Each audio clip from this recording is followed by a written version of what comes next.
Gakirah Barnes, aka Ki, was born on January the 21st, 1997 in the south side of Chicago. Gakirah comes from a popular family in drill history, as many might know her half-brother, FBG Butter, often referred to as Ki's twin due to their almost identical looks.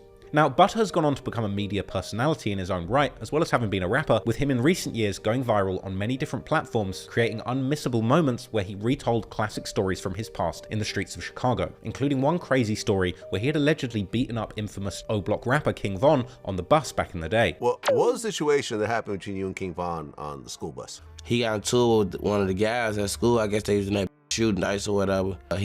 Folks just told him like, shit, wait till we get out of school, I'm gonna have my little homie scratch you out. So when I came on the bus, folks like, man, whoop him, Butter. I'm like, man, Butter, tweaking, but Broski said whoop you, so I had to whoop him.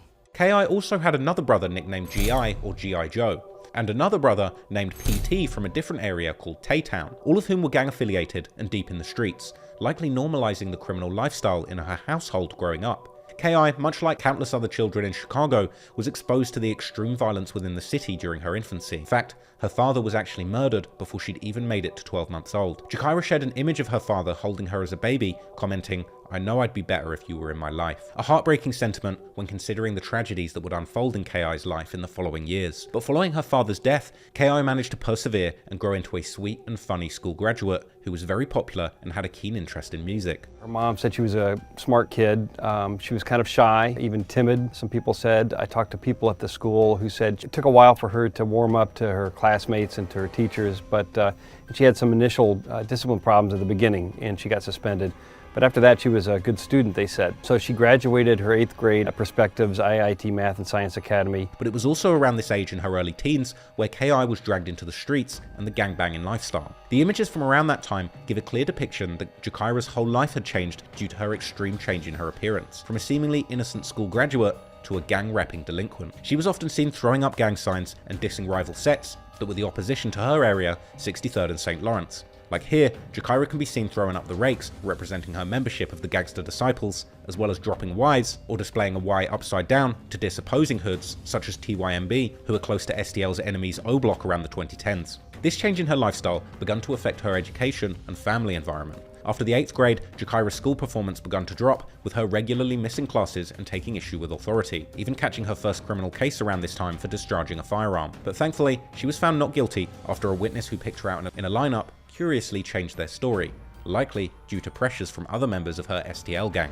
In Science Academy, she went back there for her freshman year and things just did not work out. She had a really spotty attendance record, and the next thing you know, according to her mother, she was arrested for shooting a gun and wound up going into the juvenile justice system, and she essentially never really was a full-time student again. Ki clearly had picked up a fascination with guns and crime, which ultimately went on to become a pattern of behavior, judging by her gallery of mugshots online. According to Gakirah's mother, at around age 12, she started to hang out with a different crowd, and she began to notice a change in Gakirah from her attitude, appearance, and even the music she was interested in. I want to say maybe at about age 12, I started seeing like a change, you know what I'm saying? Change in appearance, change in the group she was hanging with.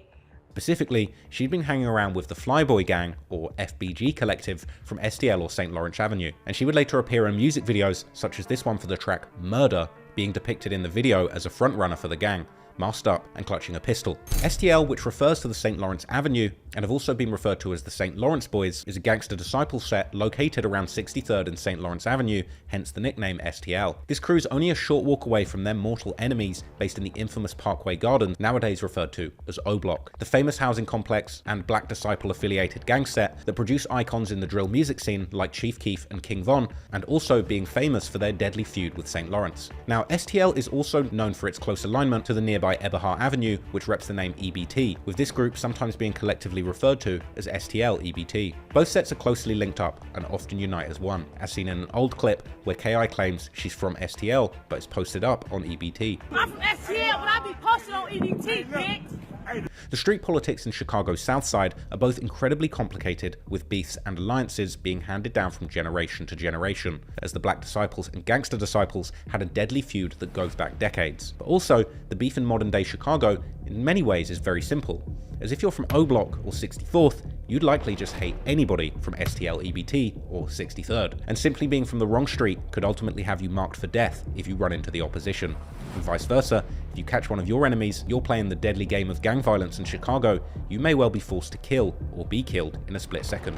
And sadly, KI was deep into this dynamic and ultimately found herself in the same lifestyle that likely resulted in her father's murder, repeating the same family cycle. Gakirah's mother Chantel even mentions how she would attempt to get KI locked up or have her sent to mental institutions, hoping to put a stop to her behavior and gangster tendencies, but she would explain that the system can only do so much. When she reached the age of 14, KI's mother believed that she was too far gone and essentially left it in the Lord's hands. At just age 14, her own mother had given up hope for Gakirah due to the lifestyle choices she was making at the time. 12, so I used to do stuff like try and get her locked up, take her down to Heart Grove mental institution, keep her for 30 days, try and do stuff like that. Then it kind of got to the point, because the system only can help you so much if they haven't actually done nothing. So kind of like at say like 14, 15, it kind of started getting real rowdy type, like, you know what I'm saying? Where, I ain't gonna say I let her go, but I just kind of stayed prayed up and kind of put it in the Lord's hand. But at the same time, she was a child that was coming home every night. So I would talk to her, mention like, hey, this going on in the streets, this, that, and the other, and when she got to about that age, I want to say like 15-ish or so, that's when she got that I don't give a fuck attitude. At such an impressionable age, for a young girl to be surrounded by pretty much all male gang members, this would obviously have a massive impact on Gakirah's self-image, even potentially spawning issues with her gender identity and sexual orientation. Perhaps she was trying to find a new way to fit in with the male-dominated gang lifestyle she'd found herself in. As her mother explains in one interview, KI actually begun dressing like a boy and had started dating females. This is something her mother didn't necessarily agree with, but ultimately chose to accept it out of love for her child. When she was, dressed like a boy, put on, or whatever, or start messing with females, I was like, oh, okay, so you trying to go this route, you know what I'm saying? I ain't knock her, for nothing she did. I ain't condone none of it neither. But if your child come to you and say, hey, I want to be this or that, you still gonna love that child. You gonna try and guide them the right way, but you still gonna love them no matter what they turn out to be. In fact, it would seem like over the course of her life, KI was bisexual and actually dated both male and females. KI actually had a very interesting love life. When assessing her social media presence, we can see that she was romantically involved with several notable gang members. Somehow, KI seemed to have been associated with some of the most popular gangs and gangsters in Chicago, either through alleged murders, friendships, or even as a love interest. Interestingly, members from both sides of the war. She would even date Modell McCambry when she was around 13 years old. Modell was a member of STL and was famously gunned down by King Von, which is an eerie signal of foreshadowing considering what would happen years later. But in June 2010, Modell made several posts detailing his breakup from Gakirah, explaining how he was so heartbroken over the situation, even claiming that Gakirah was his everything and calling her his potential wife. Gakirah would also date another member from STL called Tutu, who she was very close with, which we'll get into a little bit later. But interestingly enough, KI also dated a known shooter from the other side, McAdoo from 600, who was actually very close to O Block, and STL would have definitely considered him and 600 mortal enemies. Pictures of the two would surface together online, with Mac and KI appearing together and posing for the camera like a couple. Then, just a few years later, McAdoo would end up being considered one of the deadliest members from that very gang 600 that rivals KI's. Now, you can go and check out my 6-hour video on his gang 600 if you want to learn the whole story. But anyway, nothing more can really be found about that relationship. But what it does show is that before being involved in a deadly street war, these so-called shooters were once just innocent kids having fun and going about their lives. Sadly, in just a few years, street politics would make them mortal enemies. These once partners would likely try and kill each other anytime they had the chance. Now, KI's story is really a one-of-a-kind considering her gender.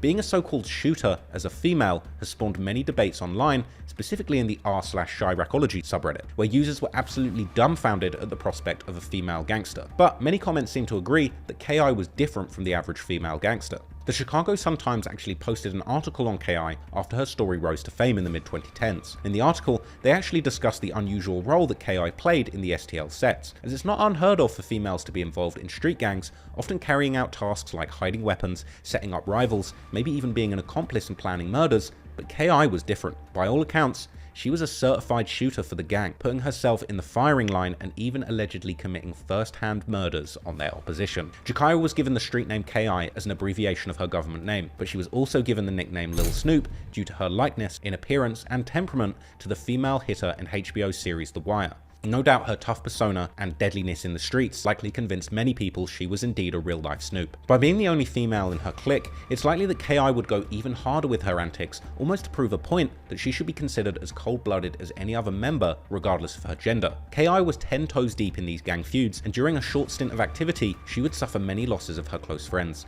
which led her on a spree of revenge and hatred against STL's rivals.